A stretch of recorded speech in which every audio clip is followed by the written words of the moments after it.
We're coming to you live from the iconic British Colonial Hotel downtown Nassau. This property located in the heart of all of the activities down here has experienced several upgrades over the years. The most recent one completed this past December, welcoming hundreds of residents and guests to this unique destination. Our Devontae Hanna joins us live with more on how this hotel's been faring since its grand reopening.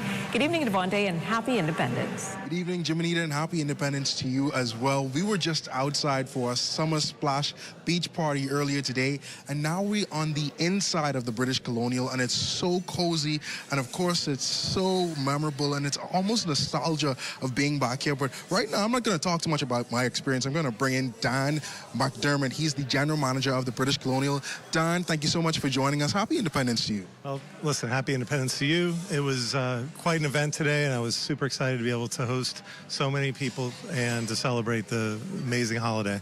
Don, I want to talk a little bit about the British Colonial. You know, growing up as a child, and possibly any Bahamian, they would be familiar with this property. They would have come to the proms on the inside. They would have gone to a banquet or have some type of meeting here. But we've seen that you've done significant amount of upgrades. Tell us a little bit about those upgrades and what really sets this property apart from the rest. Well, I think what our ownership did a really amazing job of is keeping the history and what was so good about the property, especially the stairs, you know, the iconic staircase. But at the same time, they improved everything else. And they recreated the entire pool and beach area that we saw earlier today. And that's really one of the reasons we wanted everybody here today. Because I think as you drive by, you don't necessarily get an idea of how much was changed, especially in the pool and the beach area. But even this, bar right here, which is the Woods Rogers Tavern, all of this wood was entirely replaced. The air conditioning in all the rooms was replaced. And we didn't just do the things that people see. We did a lot of things that people don't see. But at the same time, it's much more, and I think I've said this before to some people, is it's much more of a resort than it ever was. And people knew it as a business hotel, which was a traditional, business-friendly hotel. But I think we're seeing a lot more families. We're seeing a lot more of the resort atmosphere. And I think people felt it today when they were out there.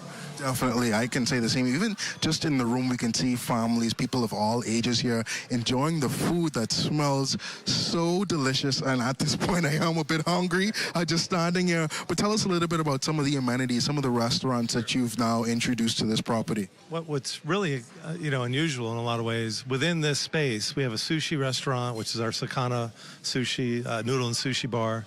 And then we have our Mahogany Club, which is our fine dining with more of an Italian flair. And then we go right into our Woods Rogers, all in the same space. So you can theoretically come in, have a drink, go run back, have dinner, and then, come back right out and have an after-dinner drink. And we have great entertainment, usually Thursday, Fridays, and Saturdays. And as we continue to mature as a hotel after reopening, we'll continue to do more and more.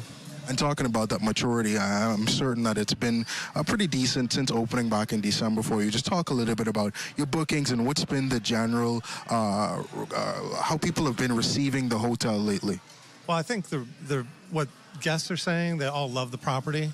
That's an overwhelming, theme. But, as bookings go on any new property as you're reopening, plus when you shed a brand like a Hilton brand, it takes time to build the distribution, and we're doing it slowly and slowly. But I'll say June was a really good month for us. We're starting to see a lot more momentum. And I'll tell you, as you kind of alluded to, the banquets, we're definitely starting to see the local events coming back. We had some of the proms, which I had never had a chance to see a prom like that. Welcome to the Bahamas. So that was pretty exciting.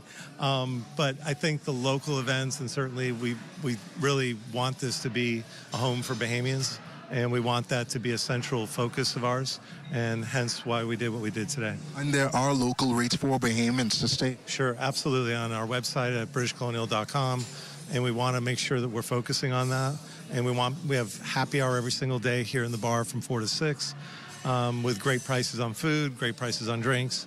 And again, we want people to experience this hotel and, understand that it's different than it was, but it still has a lot of the same charm that it always had. All right, thank you so much, Dan. Well, as you can hear, there's something for everyone here, whether you're young, whether you're old, whether you've been here before, or whether it's your first time here. The British Colonial is here to stay, and it's here to welcome you into this new environment and into its beautiful rooms. So reporting from inside the Woods Rogers Tavern, I'm Devontae, and I'm going to send it back to you, Jiminito.